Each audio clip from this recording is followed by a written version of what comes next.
एक पंडित जी थे, वो नहाने गए सवेरे सवेरे। पहले तालाबों में नहाते थे लोग, उनके यहाँ तालाब था। तभी वहीं पर तालाब में एक धोबी था, कपड़े धुल रहा था। राजा का धोबी है, तो राजा का धोबी तो थोड़ा रहेगा ना घमंड। भाई मैं राजा का, प्रधानमंत्री का ड्राइवर प्रधानमंत्री से ज्यादा घमंड में रहता है। मैं प्रधानमंत्री का ड्राइवर हूं भाई।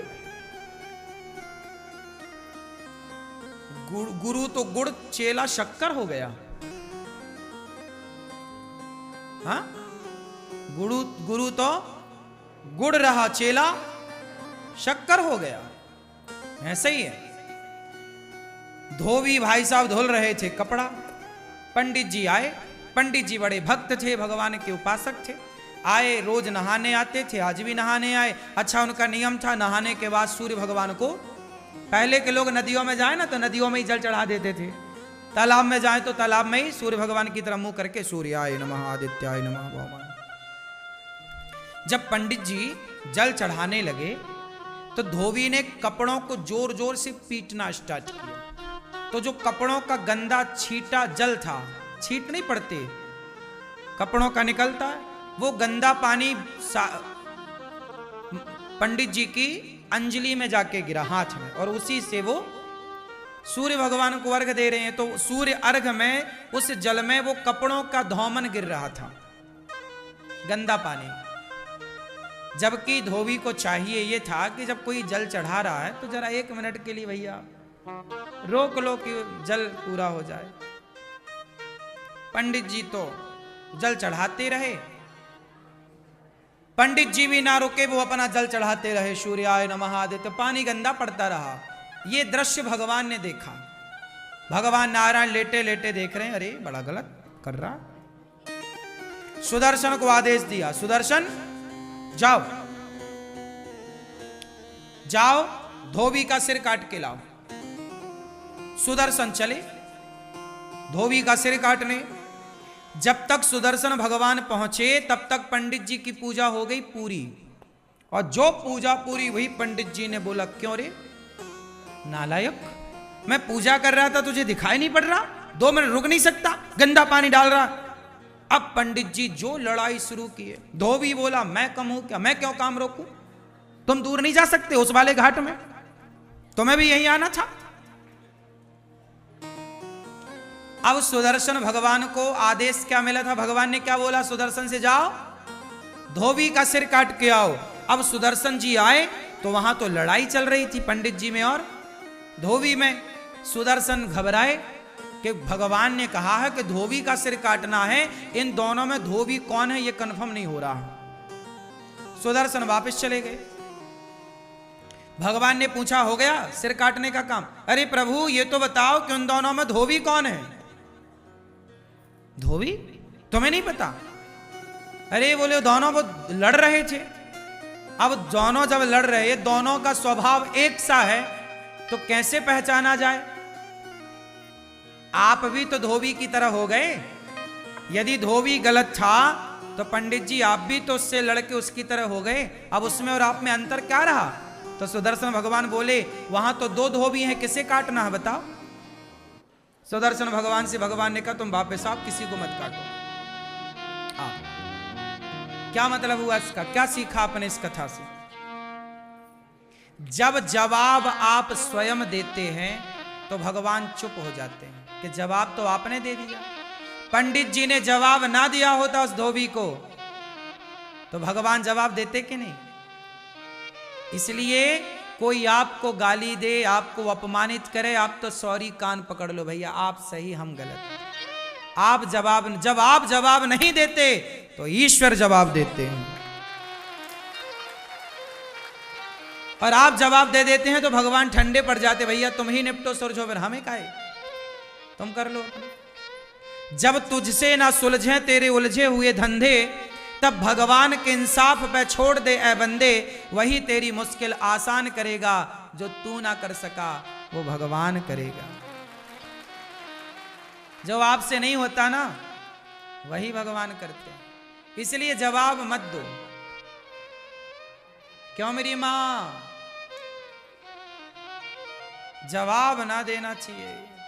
मैं केवल सुना नहीं रहा हूं कथाएं, मैं इन सब पे अमल भी करता हूं, इसलिए तुरंत एक वीडियो बना के डाल देता हूं। सॉरी शक्तिमान,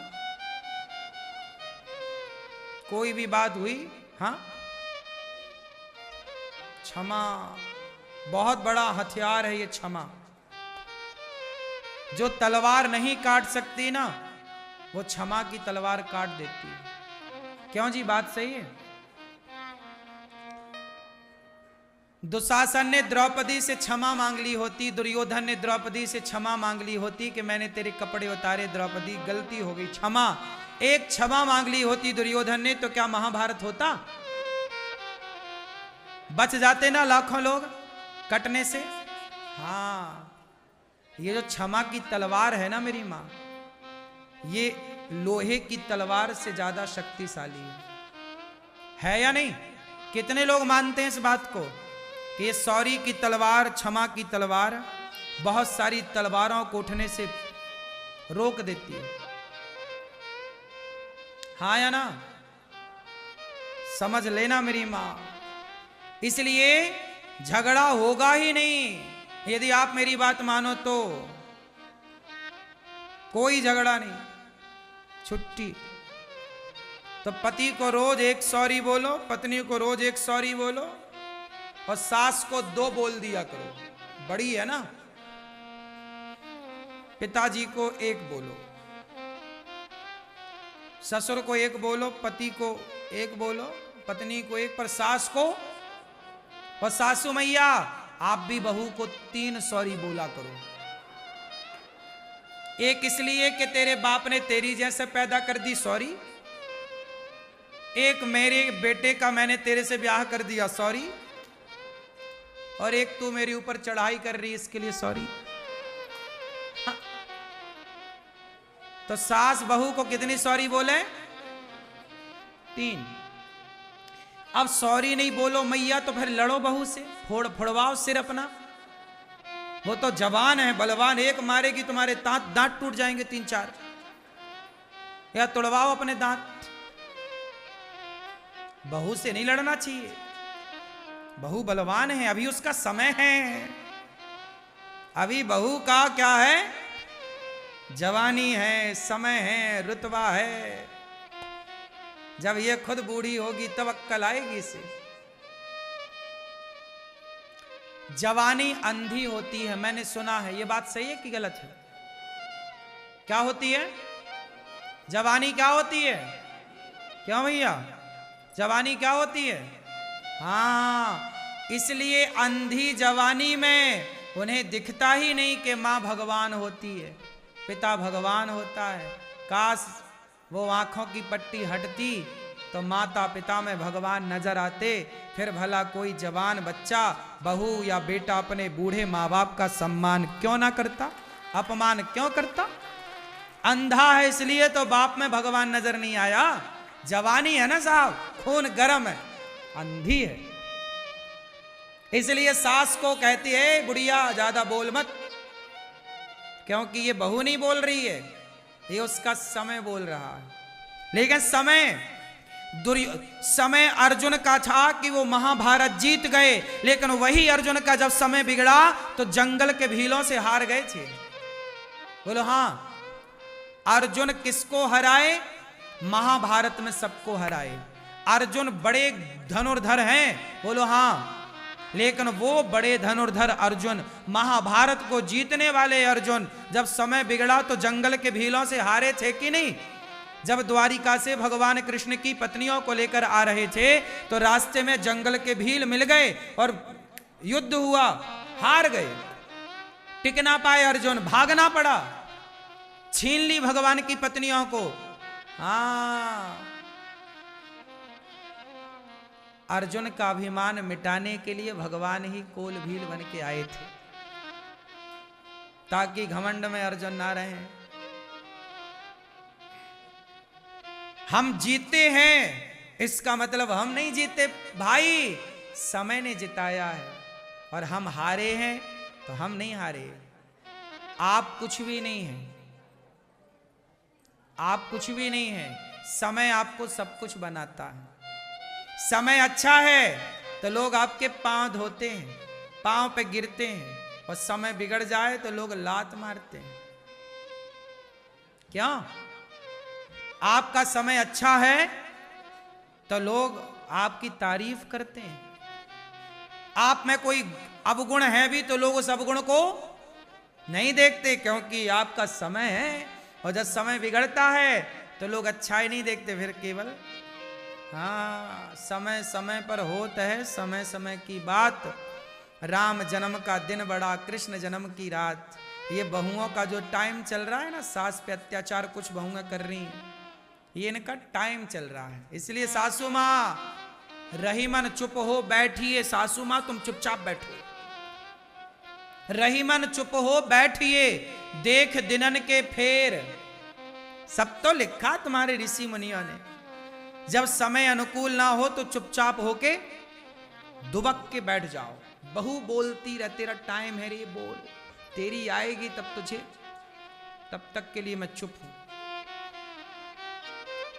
तालाब खाली होता है ना तो मछलियों को चींटियां खा जाती हैं। तालाब खाली होता है तो मछलियों को, अभी चींटियों का समय है। और समय किसका? गर्मी है, चींटियों के दिन चल रहे हैं। गर्मी में हर जगह चींटी मछलियों को खा गई, तालाब सूखा। जब बारिश आएगी तालाब भरेगा तो चींटी महारानी कहां भागोगी, मछली पुक पुक कैसे करके खाएगी। कभी चींटियों का समय होता है तो मछलियों को खा जाती हैं, जब समय मछलियों का आता है तो मछलियां चींटियों को खा जाती हैं। यही प्रकृति है। समय आपका होता है आप किसी को निगल जाते हो, जब समय उसका होता है वो आपको निगल जाता है। वही है, बड़ी मछली छोटी मछली को गप्प कर लेती है, हाँ या ना। आज बहू का समय बढ़िया चल रहा है, पति उसके कब्जे में है, तुम बूढ़ी हो गई हो। और लेकिन बूढ़ी बूढ़ी अम्मा भी कम नहीं रखती, हाँ मैं बूढ़ी हुई तो क्या हुआ, हाँ, ये भी डराए रहती है बहुओं को। हाँ कई बहुएं तो पानी मांगने लगती हैं सास के सामने। सासें भी बहुत बोलती हैं, लेकिन खाए बिना रह जाएंगी, एकादशी कर लेंगी पर बोले बिना नहीं।